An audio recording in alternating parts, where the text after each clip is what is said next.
Okay, so I'm back. Um, I learned that essentially, if um, you try to play Spotify at the same time, it turns off your stream. So that was quite interesting. Um, so I'm just back. Obviously, I'm gonna play a couple hours of gameplay, but it's an interesting note that I guess maybe I'm doing it wrong, but I guess it makes sort of some sense that you can't live stream PS4 footage of your game, I guess, um, with Spotify in the background. So yeah, so I'm back. I forget what I was talking about. But we're back to the Forbidden Forests. Hmm. Hopefully I'll be doing more live streaming videos and then uploading them. So they might be an hour or two long just because, that's how long I sit, sometimes after I get off from work and, I just want to chill, relax, play some games, whatnot. So I might spend, an hour or two or so just live streaming now. And in the future, I'm hoping to not only do Bloodborne, but some other PS4 games I do. I also play the PC, but until I figure out how to live stream that, I'm not gonna really touch on that much. Probably the next game I'll play if I live stream is probably gonna be the new Resident Evil 2 game. I really love that game. It's just a beautiful game. It's aesthetically really appealing. They really I think the mechanics of it are really good. It's by far one of my favorite, sort of newer Resident Evil games. I like the concept of the first-person Resident Evil game that they had come out with recently, but I didn't like it that much. I much preferred a Resident Evil 2 because it reminded me a bit of like Resident Evil 4. That sort of over-the-shoulder sort of action game. So you'll probably see me play that in the future, live streaming. Hopefully you'll also see me play multiplayer games, where I'll play with a couple of my friends, playing either Tekken or, man, how many couch co-op games are there anymore? That's a good question. I honestly don't know what other multiplayer games I have. I know I have Tekken, which is always fun. Even Tekken Bowling is super fun in the newest Tekken game, Tekken 7. But I don't know what other games I'll probably live stream. I mean, it'll eventually come someday. Oh, maybe Minecraft. I'll join in the herd and live stream some Minecraft videos probably. What else? Yeah. That's pretty much it. Unfortunately, there's no backward compatibility on the PS4 per se with games. Like, I still have my PS3, so I can play PS3 games and PS1 games. But I went to video game heaven to buy some PS2 games and realized that I actually can't play PS2 games on my PS3. So I can play PS3 games on my PS3, which makes sense, obviously. And I can play PS1 games. Like, I got Metal Gear Solid, the first game, and Tomb Raider. But for some odd reason, I can't play PS2 games on the PlayStation 3. So that's sort of a surprise for me. I'm a little like, oh, why? Why is that the way that it is? So eventually I'll have to get a PlayStation 2 again, just to play some of my PlayStation 2 games. But of course the problem is I'm not quite sure how to live stream it. I'm new to the live streaming, you know, I guess, live streaming, you know, that's the word.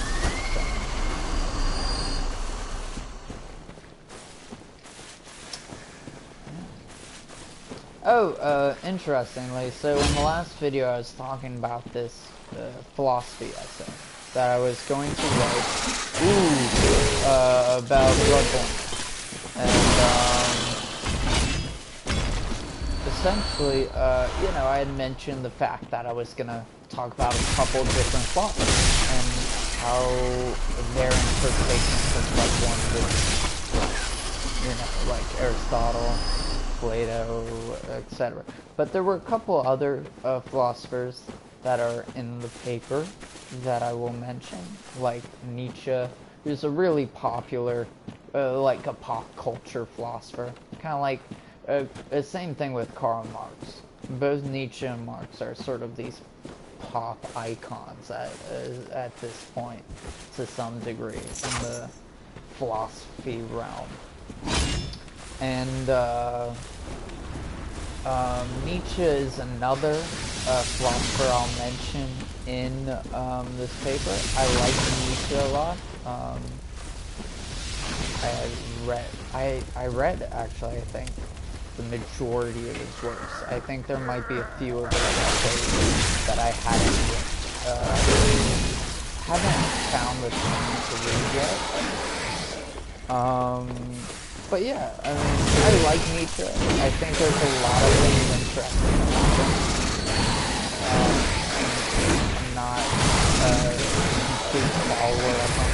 I'm not going to say he has all the ratings, because I tend to think that there are some issues with his philosophy. There are some sort of things that don't make sense, per se, or don't sort of follow, logically speaking. But he did do a lot that was impressive, but I'm not gonna get onto that per se. I will mention the fact, or a little bit of why I think he pertains to Bloodborne. And if you've read Nietzsche's most famous work, Thus Spoke Zarathustra, which is a really interesting book by Nietzsche in many, many ways. There's an interesting quote in the book called, where Nietzsche says, when hunting monsters, don't become a monster yourself. And when looking into the abyss looks back. Now I'm paraphrasing this a bit, because I don't know it verbatim off the top of my head. But that's the gist of it. It's early on in the book. It's a really interesting quote, and while I don't think Nietzsche means it as literal as I interpret it for Bloodborne, it is an interesting quote, because, like, you are this hunter of monsters in Bloodborne.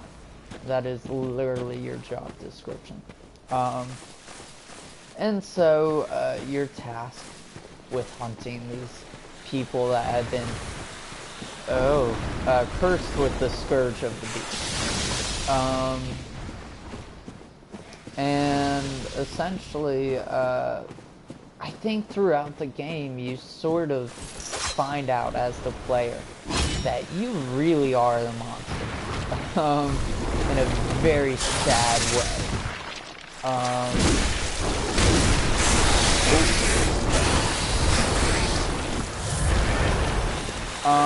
And so I think that quote really speaks volumes within this game, because you, the player, sort of feel that.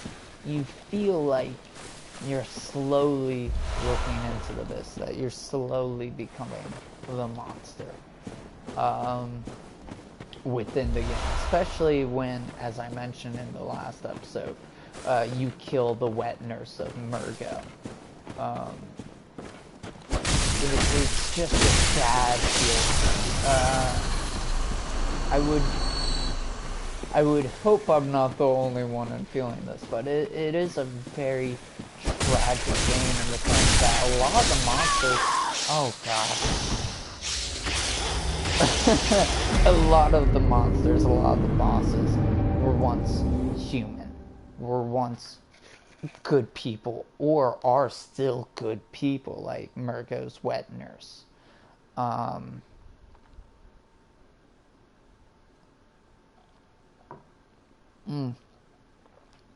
Excuse me, I'm drinking a nice glass of gin actually right now.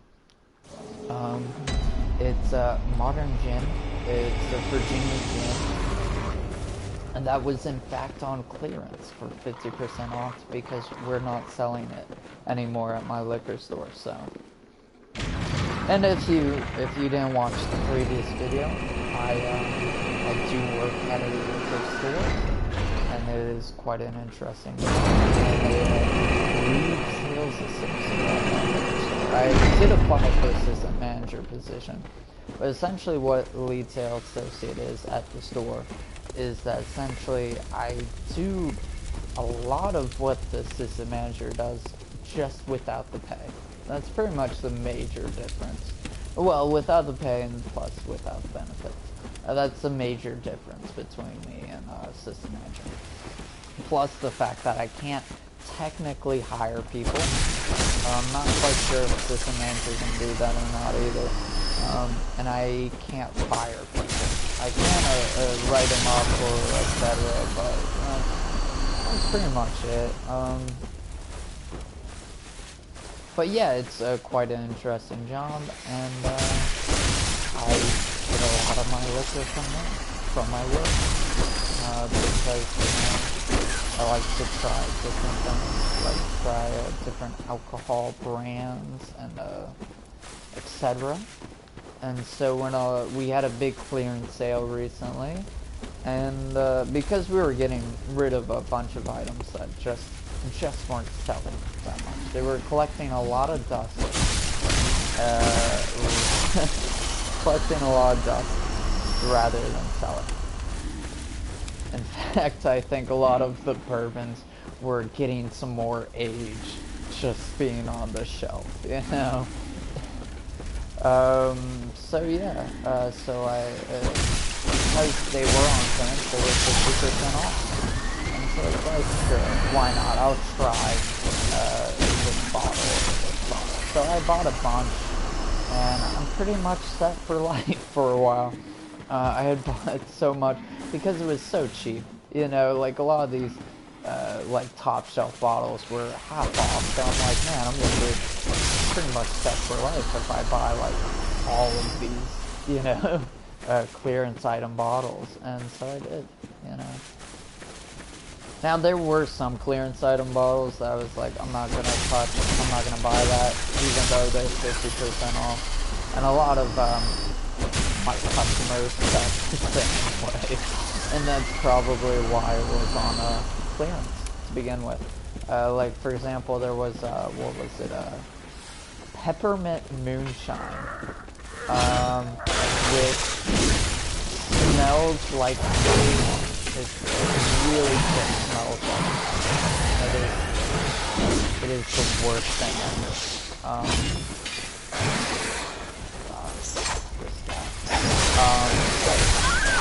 Oh, come on. Ooh.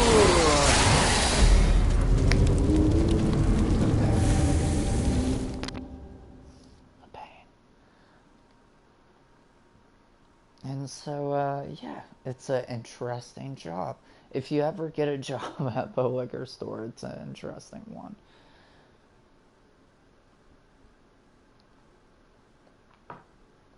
But as I was saying in the last video, is that, you come off a long shift, and all you want to do is really just pour yourself a drink, sit down on your comfy couch, and play some video games. I feel like it should be advertising for my liquor store as well, ABC, we have all these sales on such and such and such. We in fact actually are at my liquor store, at all the stores in Virginia actually, because it's a state-run liquor store. So all of the Virginia liquor stores are having a sale in September on Virginia items, Virginia alcohol. So if you drop on by, buy yourself some Virginia Highland whiskey, you'll get don't quote me on the price, but I believe you'll get $11 off. I think that's the sale price right now, coming up soon, that is. But I'm not quite sure off the top of my head. The interesting thing about working at a liquor store is the fact that you memorize a lot of drinks after tax, like a lot of bottles after tax. That's one of the things that sort of haunts me in my dreams, as it were. It's like just the prices of alcohol. It's an interesting thing, to say the least. Like, for example, Hennessy. We sell a lot of Hennessy at my store.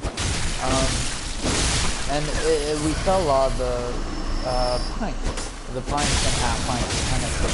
And the pint of Hennessy after tax in Virginia. For any viewers outside of Virginia or wherever you are. Hennessy in Virginia after tax pint is $21.19. Now that might change in a year or so. They might up that price, as they did with the half pints. Actually, the half pints increased in price, and so the half pint of Hennessy after tax will be $13.24. Oh, the beauty of having these numbers stuck in my head. I used to have, for a long time, there's the sort of, not the barcode numbers per se, but the, like, sort of the ID numbers of alcohol.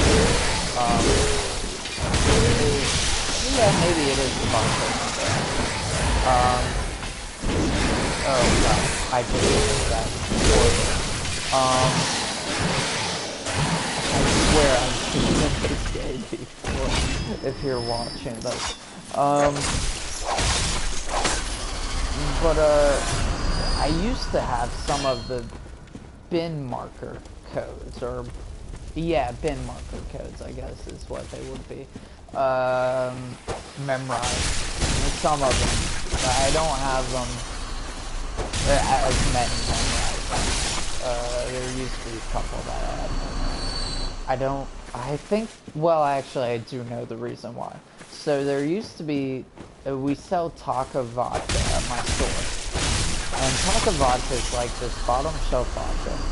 And it's very popular there. In fact, a lot of the restaurants, a lot of the licensees that we get, they'll actually order Taka vodka for their mixed drinks. Because a lot of the mixed drinks, they'll use bottom shelf vodka.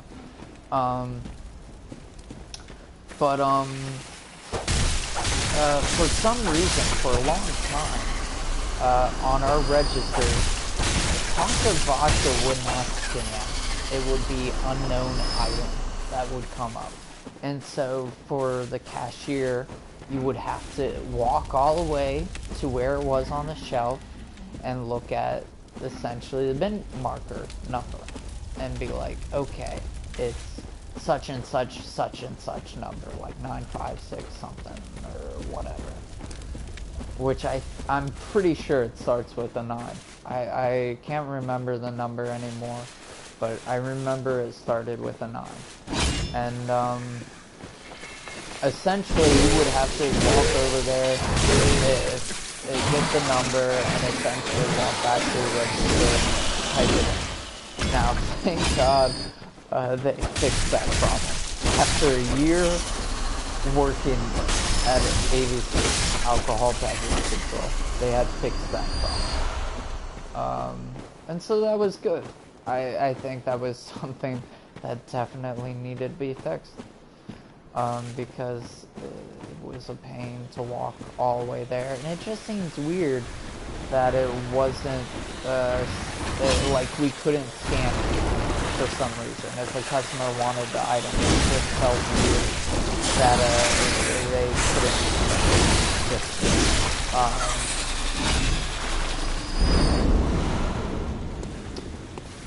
yeah. To get back to the philosophy portion, I guess, of Bloodborne, I was talking about Nietzsche a bit there. There is a strong, I believe, existential element to this game, an existential terror, if you will. And so that's why in my philosophy essay that I'm writing on Bloodborne, I mention Nietzsche. Because he is one of the founders of existentialism, whether you like him or not. I have sort of mixed feelings about him myself, personally. So, gotta get out of here.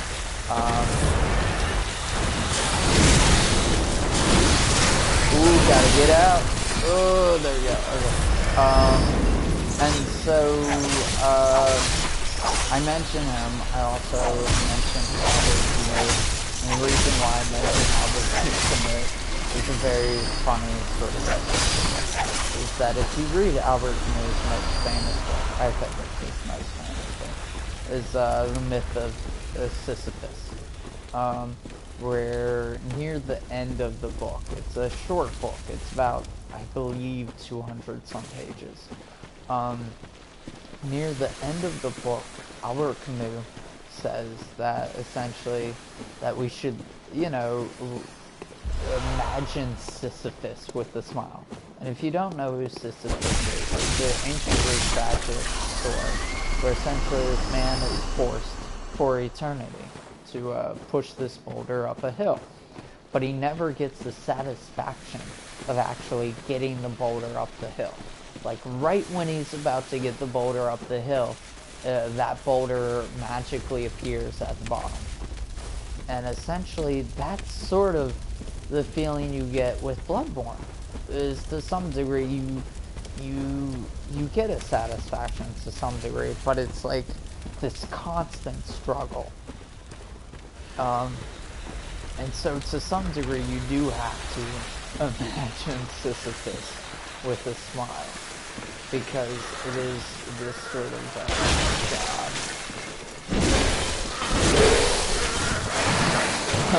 A moment like this, where you're just like, I don't know about this. Where you're just like, this feels like a tragedy in itself. And oh God, don't tell me that kills me. That kills me fast. Okay.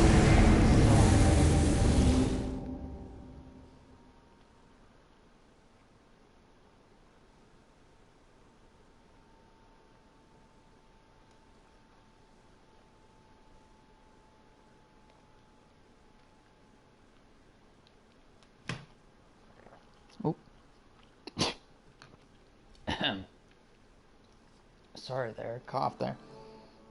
Why did you come up on that? Oh, I must press my TV remote. Whoops.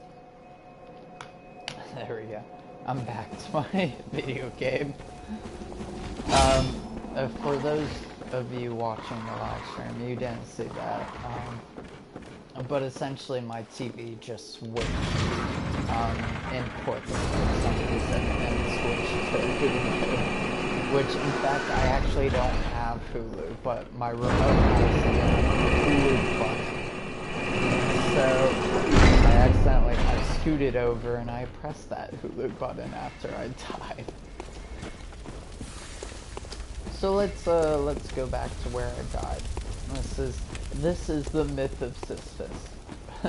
Essentially, the boulder has gone down the hill again, and I am there to retrieve it. And so there is an interesting philosophical element to it. That's why, in fact, I think Bloodborne is one of the best games ever made. To be honest, I mean it is a work of art in gameplay and storytelling. But you have to put the effort into finding the story.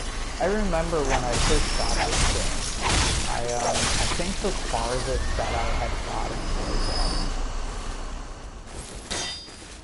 where was the farthest? Oh, Rom the Spider. So Bergenworth College. I couldn't get past Rom the Spider for some reason. I just don't think I leveled up high enough to get past them or something. And so I just wasn't doing enough damage on them. And so I gave up. I, just sat the game down forever and didn't get back to it for like I think maybe a year or so, because this game must have, I don't know off the top of my head when this game came out, but I think it came out near the beginning of PlayStation 4 launch. And so I had set down Bloodborne for a long time, not playing it. And essentially, this game's difficult. I don't get the story. Screw it. I'm gonna go play some other game. I'm gonna go play Fallout 4 or something. Which, in fact, I love Fallout 4. I actually play Fallout 4 on my PC, which if eventually I figure out how to play it on my PC, I will, or stream it on my PC. I will, for all of you, I have a bunch of although, I'm not quite sure if I will be able to stream Fallout 4 or Skyrim on YouTube, because I have a lot of mods that are inappropriate if you play it on YouTube. Not because like they're sexual per se, but they're like the body mods, so they do have on nude. Oh god, take off the armor or something. I don't do it often. I just have it there to, for armor mods and whatnot. But yeah, I'm not quite sure. I imagine YouTube will probably put any of those videos on, like, 18 or whatever. Which, I mean, would be fair. I mean, if I did do any of those streams. But I probably won't. I'll stick with the PS4 for a while, just see how that goes. With like Resident Evil, Bloodborne, any other games I really love, actually. I'll probably do that. But yeah, lately I've been playing a lot of Bloodborne. And so I had for a long time just not played it. I had bought it initially, and when it had come out, and couldn't beat it, as it were, and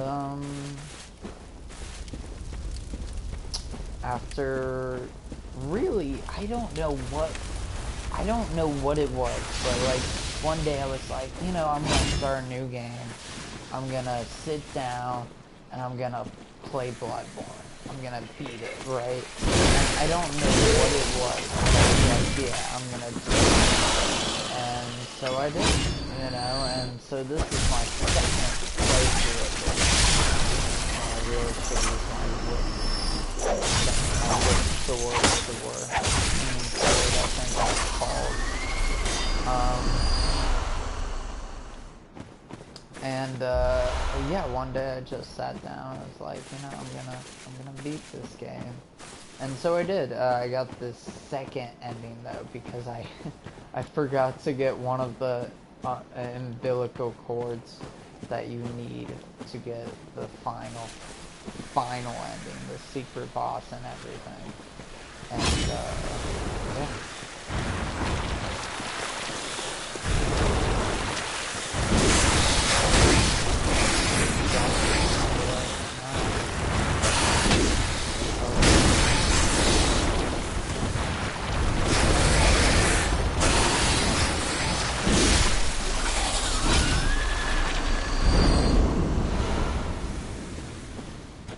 Now, as I mentioned in the last video, the Forbidden Forests, this part that I'm playing in Bloodborne, is not my favorite per se. My favorite section in Bloodborne was actually Cainhurst Castle. I didn't like the boss. I will say that much. Martyr Ligarius is probably one of the hardest bosses in Bloodborne, and he's really difficult.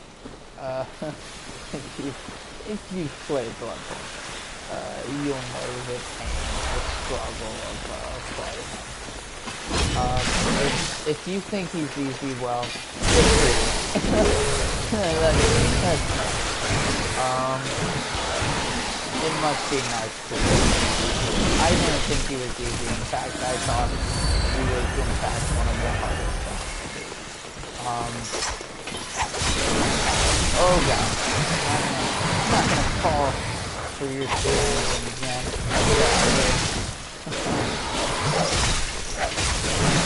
Oh god. I'm about to... Oh! Oh, okay.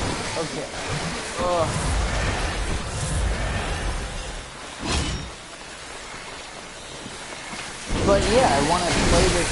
Oh no. Okay. So I want to play this game again because I want to get the final. Oh no! I want to get the final true ending of this game. Oh god. So I am about to die. I died.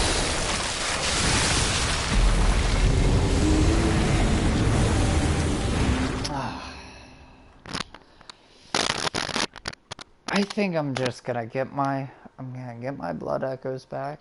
Gonna run back, get my blood echoes back. Gonna take them back.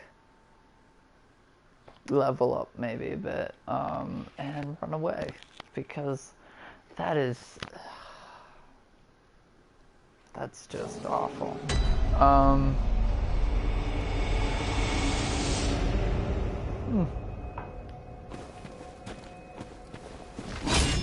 But yeah, I don't